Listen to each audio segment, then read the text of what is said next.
Good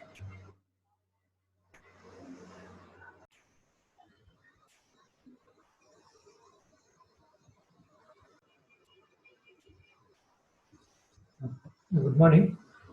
Today we are going to discuss about the once again the welding process, joining process. With last class we have discussed about the arc welding process, and today we'll be going with the gas welding process. The gas welding, as we told that there is a it is a fusion welding process or non pressure welding process. So here the fusion welding process in which the strong gas flame is used to generate heat and rise the temperature of metal pieces localized at the place where the joint is to be made. In this welding metal pieces to be joined are heated. In this welding metal pieces to be joined are heated by the gas flame. So the metal thus melted starts flowing along the edges of where the joint is to be made. So the metal which is because of the gas flame, the metal both at the joint is going to be melted. Then it starts because in a melted state instance is a molten state, it's a kind of liquid state. So it starts flowing along the edges where the joint is to be made. It starts flowing through the edges along the edges where the joint is to be made.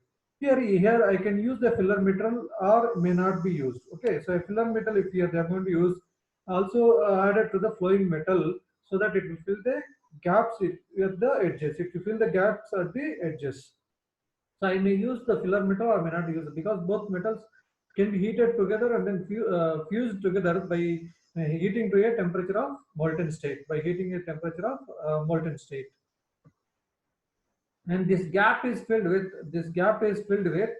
molten metal. This gap is filled with molten metal is allowed to solidify to get the strong joint. So once it is filled with the molten metal, then this is solidified to get the strong joint. Here the gases which I told, the gases may be used with the different combinations. The gases which I'm going to use here may be of different combinations of to get the flame. What are the different gases which are going to use here? We'll discuss one by one. Oxygen, oxyhydrogen we can use, oxyacetylene we can use. So there are different combinations of gases which you can use, but oxygen is required for combustion purpose. So hydrogen as a fuel, and then oxygen and acetylene as well as a fuel we are going to use in this case.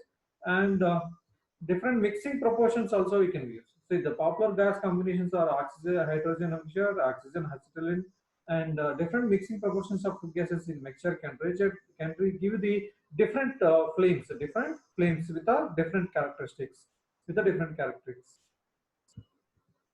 So first we'll discuss about the in the gas welding there are many welding types we have. We have as I told you, oxyacetylene and oxyhydrogen, and according to your syllabus we have a oxyacetylene welding process that we are going to discuss here.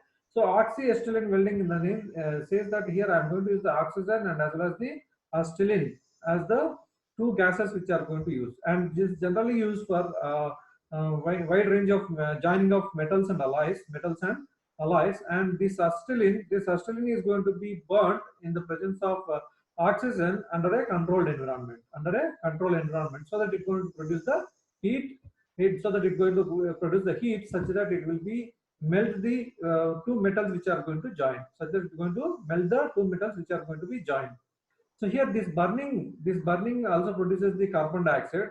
The burning which because of burning of oxygen and I mean acetylene in presence of oxygen, it's going to produce the carbon dioxide. This carbon dioxide is helps in preventing the oxidation of metals being welded. So if you look at this equation here, acetylene is present burns in the presence of oxygen and gives the heat and also produces the carbon dioxide and here in this oxyacetylene welding we can produce the temperatures around 3200 degrees Celsius. So we can produce around the 3200 degrees Celsius of temperature in this particular oxyacetylene gas welding. So here in the axis, a simple schematic diagram I have shown here. So here there are pressure regulators, pressure cylinders which are filled. The gas is filled with the high pressure, and here this is one black one is called as oxygen cylinder, and this one is called as a acetylene cylinder where we are going to fill the with the acetylene. And then we can show here with these are the pressure regulators. And these are connected with a blow torch or a welding torch. We can call it as blowpipe or welding torch. So this welding torch is connected to these particular gases by a hose pipe. We can call that this is a hose pipe. And these are the supply. I mean, there are two valves. We can call it the needle valves, which are going to be supply the amount of oxygen and as well as the acetylene to get the flame at this particular tip. So this is how the metal pieces is going to be joined. This is just a schematic diagram which I am going to give you, and then I'll explain later the complete working. And we discuss about the, as we told that the gas it going to be forms. You see the mixture, different mixture which you look at here, different mixture, the different mixing proportions of two gases, different mixing proportions of two gases you are going to produce with the different types of flames, see here, if you look at here, different types of flames which I am going to produce by using the different mixing of proportions. So what are the different types of flames you are going to produce? What are the different types of flames you are going to produce? So here flame, as I told you, that flame is established by burning of the two gases mixture at the outlet of the blowpipe or torch. So here this is the flame. I mean, here is the flame which you are going to see here. So you can see here, this is the flame which are going to get at the end, at the tip of the blowpipe or welding torch.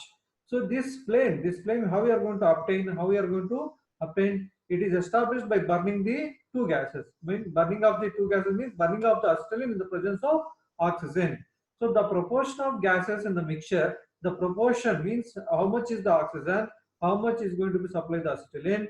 It is controlled by the controlling the flow rate of each of the gases. And also here the oxygen is going to support only the burning, because acetylene generates the heat by in the presence of oxygen, by burning in the presence of oxygen. So oxygen only supports the burning of the acetylene. And also insufficient supply, if I am going to supply the, because in order to burn the acetylene in the presence of oxygen, see if you take this molecular weight 2:5 ratio, means in order to burn in the presence of oxygen, one acetylene, it requires 5/2 of oxygen molecules. So in that ratio, you need to supply the oxygen. If supply the insufficient, means lesser than the requirement, then the acetylene will leaves without burning. So that it causes the pollution. And also it will be a cost of wasting the acetylene. It's also a cost of wasting the acetylene. And this is how the flame formation can be happen. And what are the different types of flames which can be formed is there are three types of flames formed. That is, one is the neutral flame, carburizing flame, and oxidizing flame. So here one by one we discuss what is a neutral flame, what is a carburizing flame, and what is that oxidizing flame. So neutral flame, the name says the flame is neutral flame, in the sense the supply of this flame is obtained. This flame is obtained by the combination of by supply of oxygen and acetylene gases. So how much quantity you are going to supply the oxygen and how much quantity of acetylene you are going to supply in the case of neutral flame is, it's a equal amount of, you are going to supply the equal amount of oxygen and equal amount of acetylene, then we can say it is called as a neutral flame. Neutral flame is obtained when the equal amount of oxygen and acetylene are mixed and burnt at the outlet of the welding torch. Here this flame is consists of, see if you look at here, there are two sharply defined zones. So one is this inner white cone, the other one is outer blue color envelope. We can call it outer blue color envelope, and this is the inner white cone. So inner white cone is having the temperature around the range of 3100 degrees centigrade. If you look at here, inner white cone, which has around the 3100 degrees Celsius temperature, whereas the outer envelope, which has only 1275 degrees centigrade. But this inner cone is going to be help us in joining the metals. So here, if you look at this, is of white cone has the maximum use of successful welding of many metals. So here this will not help you much in welding of the metals. Here this inner cone, which has the highest temperature, that will help you in welding the metals. Next, carburizing flame. So carburizing flame is nothing but here carbon content should be more in this case, means which I have to supply more, I need to supply the acetylene, because acetylene is the organic compound which contains the carbon. So if I want to have the carburizing flame, if I want to have the carburizing flame, acetylene supply should be higher than the oxygen supply. So this flame is going to be obtained. This flame is going to be obtained when uh, this flame is obtained when the excess of acetylene, acetylene is supplied than which is theoretically required. So this flame is identified by the three zones. So in this carburizing flame, we have three different zones which are formed. One is the inner white cone, which has around the 2900 degrees Celsius, and intermediate red cone here, and the outer periphery, it is a blue cone. So here the inner cone, which is not sharply defined, but here see this is the intermediate red cone is inside with this particular, white cone is going to be inside with the red cone. So outer envelope is the same as the neutral flame, and middle zone surrounds this middle zone means intermediate red cone. This surrounds this particular inner white cone. So which is having, this is here also, it is the which has the 2900 degrees Celsius, which is used for the welding of two metals. It is white in color due to excess of acetylene. Why it is in white in color? Excess of acetylene in this case, and as well as the larger the excess of acetylene, larger will be its length. So if you supply the more acetylene, the length of the inner whitish cone will be more.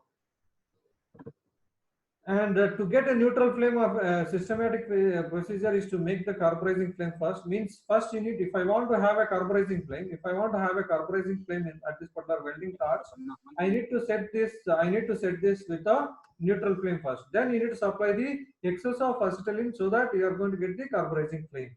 So before getting the carburizing flame or oxidizing flame, you need to set to the neutral flame first. Then after setting it to the neutral flame, then you need to change the supply of the either oxygen or it's going to be a acetylene. Then if you increase the acetylene supply, then it is going to be carburizing flame is going to be get. And if you want to supply the more oxygen, then it is called as a oxidizing flame. After setting it to the neutral flame, so here it is setting the first and then increase the oxygen supply gradually till the excess acetylene is disappeared. Then the resulting flame is going to be a carburizing flame.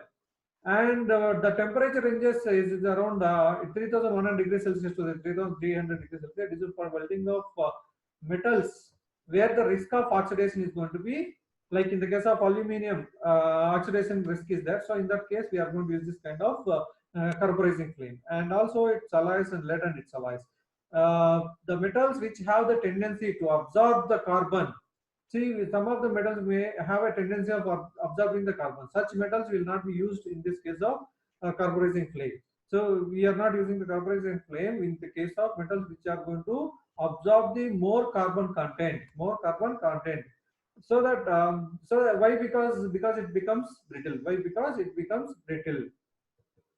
And third flame is going to be oxidizing flame. So in the case of oxidizing flame, if you see that here also two feathers which you have, the inner white cone or inner white cone feather or outer blue cone. So if you look at this inner one is going to be having the 3300 degree Celsius. So this flame is an excess of oxygen over that required for the neutral flame. So generally neutral flame requires the say for example, as I told the chemical equation, two molecules if you want to burn in the presence of oxygen, I require the 5 molecules of oxygen. So likewise, that is the neutral flame which you have to get. So if I want to get the oxidizing flame, I still have to supply more oxygen. I need to supply more oxygen than what required for the neutral flame. For the neutral flame, it requires 5 molecules of oxygen for burning of 2 molecules of acetylene. So if I supply more than 5 of the molecules of oxygen in the presence of 2 molecules of oxygen, then it is called as oxidizing flame. So to have this flame, what I told you that if I want to have a carburizing flame or oxidizing flame, you need to set first with the neutral flame. So you need to set the neutral flame, then you need to go for increasing the supply of oxygen so that you can get the oxidizing flame. So here, if you look at there is an inner cone which is shown that very shorter and as well as whitish in color, and excess oxygen turns the flame to light blue color. So if you supply the excess oxygen, then this light comes into blue color. So it burns with a harsh sound and it is used for the metals which are not oxidized readily like brass and bronze.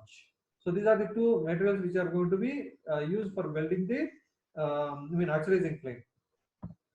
Next, so this is what we have discussed in the beginning, that the schematic diagram of oxyacetylene welding, how the oxyacetylene flame is going to be obtained, and then that flame is going to be used to weld the weld the metals and alloys. Here you can use, as I told you, that here I can use the either filler metal or not. We can use or may not use also. Here these are the two pressure cylinders we'll be having. One is the acetylene cylinder, the other one is the oxygen cylinder. We are going to supply the oxygen and acetylene through this pipe hose, and then here these control valves are there. So this control valve is for acetylene and this control valve is for oxygen, so that we can get the different types of flames here. Okay, in order to get the neutral flame, we are going to have this supply the in ratio of 2:5, and then if you have 1:1 by volume, then you need to have the, if you oxidizing flame, if I want to have, I can increase the volume, volume supplied by the oxygen, or so that we can get the oxidizing flame. So the oxyacetylene flame is used to preheat the parts to be welded around the joint, and also to melt the filler metal. So a jet of flame is going to be obtained here. A jet of flame is going to be obtained here. Here is the nozzle is provided. Here is the nozzle is provided, so that we can get the a jet of flame. And then this flame has to be taken near to the places of where the welding is going to be it takes place. And at the same time, a filler rod is also held in the zone of jet, and its melt is deposited on the fused junction. So if you are using the filler rod, if I'm going to use the filler rod, then the filler rod is to be taken to the near to the junction where you are going to join the two metals, so that it gets melted, and then it fills the gap, or it deposits on the between the joints of the two welded metals. So a weld is obtained after the molten metal solidifies. So the coating on the filler rod acts as a flux to keep the joint clean, and the filler metal or filler rod which is used must combine with the parts being joined, because the base metal which has to be the filler rod material and the base metal should be same. So the melting point of the filler metal must be the same or lower than the melting point of the metal being joined. So as it here, if you look at this one, this is called as a blow pipe or welding torch, blow pipe or welding torch. Then we can take this is a very see how this inside how it works. This is a section of the particular blow pipe or welding torch. So here the oxygen enters into this, acetylene enters into this, and both will combine here, and then the supply of control oxygen valve and then acetylene valve will be connected here to increase the oxygen supply and to increase the acetylene supply. And this is the mixing chamber where the two gases are going to be mixed together, and it forms a flame here. And this is at the end of the tip of this blow pipe. At the end of the tip of the blow pipe, we have provided with the nozzle, so that we can get a jet of flame. And here this is neck for gas mixture we have here, neck for gas mixture we have here. And also this is the thing which are going to be act as a flame. This is completely flame. This is the from here we are going to see here, and we'll see one video so that it can be easily to understand.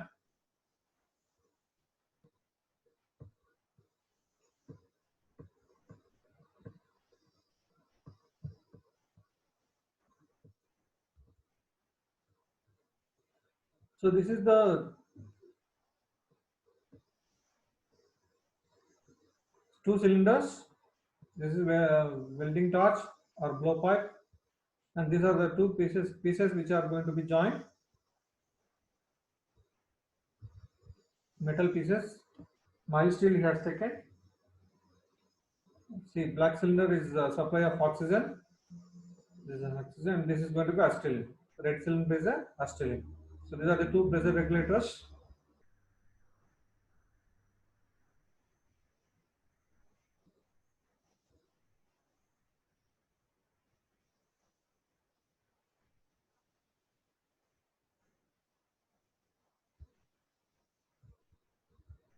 Here is the control valves.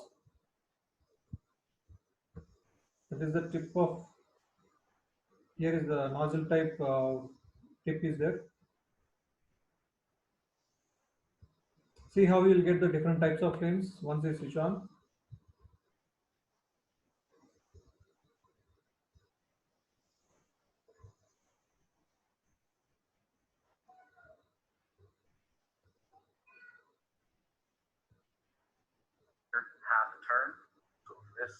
start, I want to get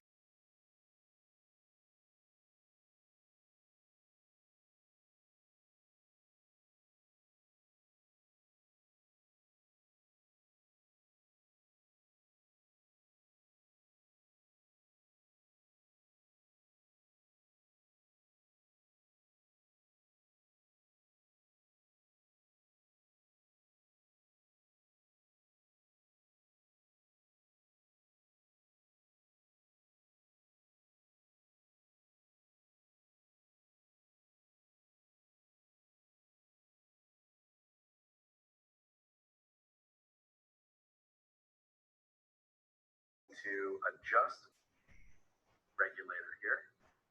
Going in plus, you can see plus or minus. Going plus, and I'm going to increase it to about 6 psi. Here we go. We're at 3, 4, 5, 6. If you look very closely there, and you can hear the acetylene actually coming out. Go ahead and turn off your knob. This one is set and ready to go. Next, we have our oxygen tank. We need to adjust this till we have between, I'm going to say 5 and 10 psi coming out of this. We're going to open this valve all the way until it stops. We're going to take our torch handle, open up the oxygen, adjust the regulator until we have between 8 and 10 psi. It's hard to see the numbers, but we just need that little valve needle to show just a little bit right there. That's good. Turn off your torch valve. So if you look closely, you can see that the needle on the left is just open a little bit. Down on the acetylene, it's around push acetylene past 15 psi. Next, you need to have some sort of eye protection. We're going to be using a number 9 screen here. This allows it to protect your eyes and your face from the heat. Mostly your eyes so that your eyes don't hurt while welding. Safety precaution. Welding with just bare eyes is going to hurt for a while. You need to have a glove ready. We're using leather gloves here to protect from burns. And I've got pliers here to pick up hot material after we've been welding. If you pick up hot material with bare hands, you're going to get all blistery.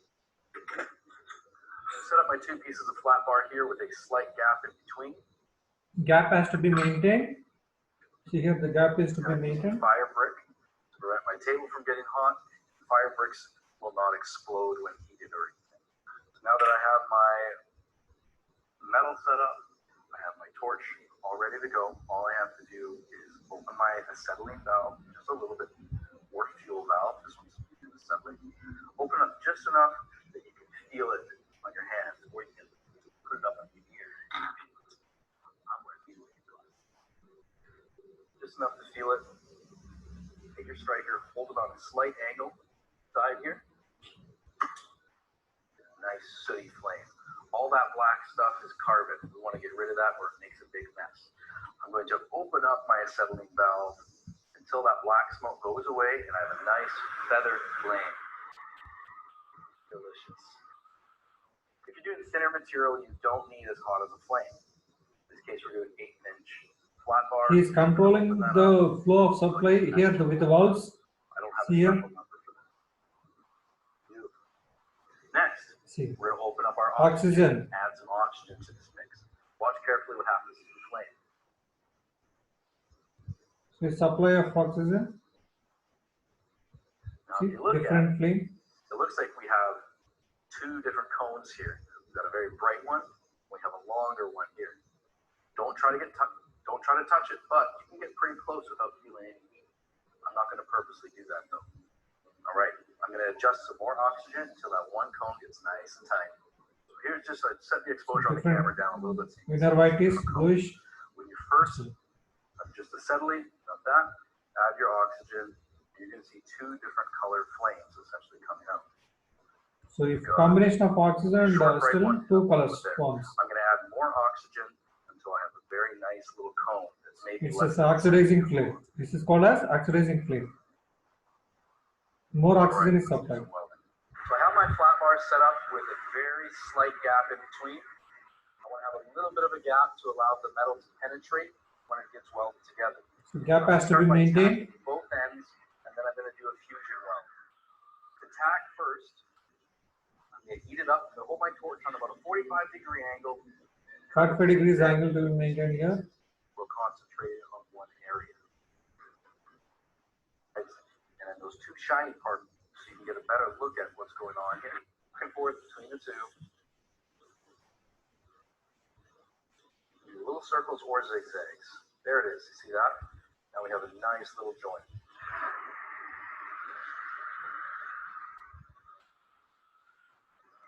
Now that I got my two sides tacked, I'm going to practice the way that works for you. I'm going to go in this direction and push my puddle that way. So I'm going to heat it up, get that puddle molten again. I'm holding my torch on about a 45-degree angle. Get that thing heated up, and then I'm going to push the puddle.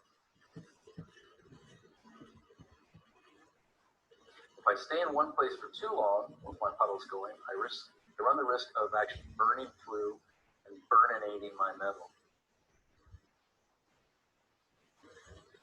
There we go. Keep your heat even on both parts of your metal. Here we go. It's getting shiny. I'm waiting for that puddle to join. There it is. I'm slowly going to zigzag and push forward with my torch. Degrees. It has the 3500 degrees Celsius. Keep pushing that puddle all the way down the length of your metal. I do zigzags and real. You just want to work it down. It's settling first. Then done. And then Welding is done. you can take this to a bucket of Solidify. water. You need to Or to solidify the it. shop sink to cool it down. Be careful of the steam when this goes. Don't put your face directly above.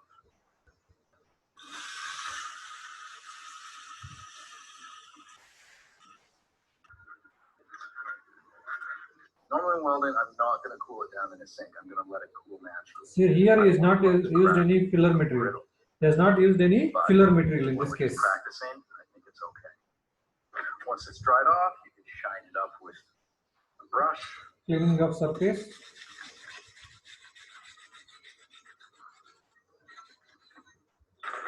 We can take a closer look at our fusion weld. It's nice and flat. I think this looks pretty This good. is how the fusion welding. Flip it over. When you flip it over, you can see that the metal did not really penetrate too much through the gap there. If you wanted to get more penetration, you can put a little bit more space in between your metal.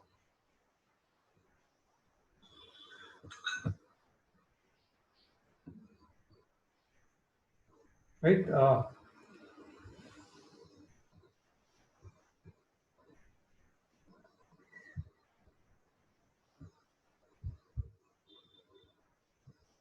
So that is how the see here he has used the control valves to supply up the oxygen and acetylene actually enters with the pressure regulators over there.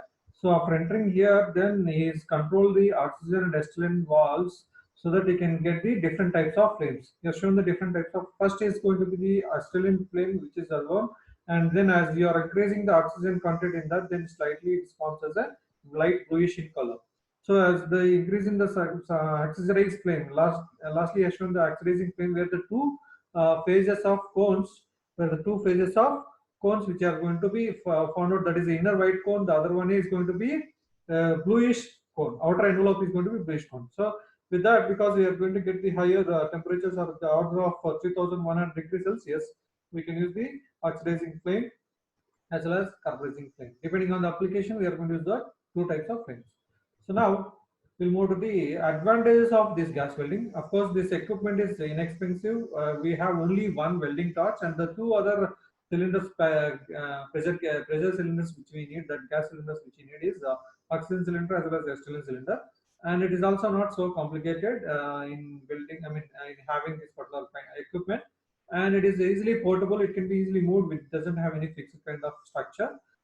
Useful for welding the light metals such as automobile bodies and repair works, and this will be garages and all. They're going to use the almost all this kind of welding, gas welding, and a large variety of materials can be welded, and welding can be produced at low cost. And compared to the electric arc welding, this provides a greater flexibility with respect to heat, impact, and as well as cooling rates. So compared to the arc welding, it is going to be produce the high heat energy as well as, and also cooling rates also very slow. It will low. I mean, see, yes, just he has put in the under the water so that it gets quenched and then it's solidified easily. And disadvantage of in this case, one is gas welding equipment must always be handled carefully because explosive things are there. Stellene is explosive in nature, and oxygen when used in a oily atmosphere, that is also going to be dangerous. And as well as a high temperature flame from a handheld torch is dangerous when handled carelessly because the temperature is order of around 3000 to 500 degrees Celsius. So the torch which have to be hold properly using the gloves. So safety of the person is also very important in this case. And it is much slower than electric arc welding and does not concentrate the heat close to the weld. So thus the heat treated area is larger, which causes more distortion. So as in the he has taken the reverse of the metal pieces and then shown that it is not welded to the depth of the total metal piece. So here, if I want to have the depth of the metal piece, then it has to be more heat is to be generated. More heat is to be generated, and highly skilled operators are required in this case of gas welding. And if electric arc welding is available, gas welding is used for the work over 3.0 mm thickness. Means the thickness of the metal which you want to join is above the 3.2 millimeter thick, then we are going to be use this kind of gas welding. And the process is not satisfactory for heavy section. Means for heavy metals it is not satisfactory because the depth of that penetration, that the fusion will not happen to the till the end of that surface. Now we'll move to the one more gas welding kind of. It is inert gas shield welding. Inert gas shielded welding. So here this is also a type of welding. We are require the flux to avoid the oxidation of element to maintain proper strength of joint. In this regard, we are going to keep the atmospheric air away from the welding pool because we are not bringing the atmospheric air in the welding region. In the welding region, so no air is going to in contact with the in the welding region because we are going to supply the inert gas. Inert gas that itself is going to form as a shield, that itself is going to form as a shield with the welding pole. So here, that in order to maintain, in order to keep the atmospheric air away from the welding pole, inert gases like argon, helium, and xenon, krypton, all are going to use for surrounding the earth to keep the atmosphere away. And also we can use the carbon dioxide as also to prevent the oxidation. And it not only results in production of sound weld. Sound weld in the sense strength of the weld is going to be high. Strength of the weld is going to be higher in the case of inert gas shield welding, and also enables the welding of such metals which are otherwise difficult to weld. So important techniques of this type of welding are tungsten inert gas welding and metal inert gas welding. So generally we call it TIG and MIG welding, TIG welding, and as well as MIG welding. So we discuss one by one. What is TIG welding? What is the tungsten inert gas welding? And also it is also called as WIG welding. W stands for tungsten, in generally symbolic for tungsten, which we use as chemical name. And this is the similar to arc welding. This is similar to the arc welding. Additionally, it requires a cylinder of inert gas. Additionally, it requires a cylinder of inert gas, valve, pressure regulator, and hose pipe with a sprayer to spray the inert gas in the welding pole. So here it is similar to the arc welding. Means arc welding can use as the power, AC welding machine or DC welding machine. Generally, we'll go with AC, DC welding machine and direct current supply. And the torch, welding torch, you are going to connect it with the, that is electrode holder is going to connect it with the negative terminal, and the workpiece is going to be positive terminal. And here the additionally what require in the case of tungsten inert gas welding is because you need to carry the inert gas. For carrying the inert gas, we need to have one more gas cylinder and the supply of this. So supply of to this to the welding torch, I need to have the valve, valve to supply the flow of inert gas, and the pressure regulators to maintain the pressure, and as well as the hose pipe, and with sprayer to spray inert gas in the welding pole, so that it creates a shield. It creates a shield to prevent from the atmospheric air coming into the welding pole region. So a non-consumable tungsten electrode means which is not consumable, and the tungsten electrode will be used. It will not be consumed. It will not be consumed in the welding process. It will not be consumed in the welding process, and it is used, a non-consumable tungsten electrode is used to establish the arc here. So generally arc welding process, we are going to use the electrode is of the base metal, and then that will be consumed. That will be consumed in the case of arc welding. But in the case of TIG welding, it is a type of arc welding, but the electrode which you use is going to be a non-consumable electrode. Non-consumable electrode. It won't consume the in the welding process. While joining the two metals, this tungsten electrode will not be consumed between the gap. And as per the requirement, additional filler metal can be provided from the outside to make up the joint. Suppose if you want any metal which has to be filled up with the gap, then you can use the filler material also, rather than because the tungsten electrode itself is which produces the air, that is itself is going to be enough to fill the gap. And still, if you require the filler material, then you can provide outside to make the joint. This is suitable for welding the most of the metals and alloys. This is suitable for joining of the most of the metals and alloys except lead and zinc, due to their very low melting points. Due to low melting points of the lead and zinc, this cannot be used in the case of tungsten inert gas welding. It is also observed as WIG welding. That is, W is nothing but we can use the chemical formula for the tungsten is W, so that's why WIG welding can be called as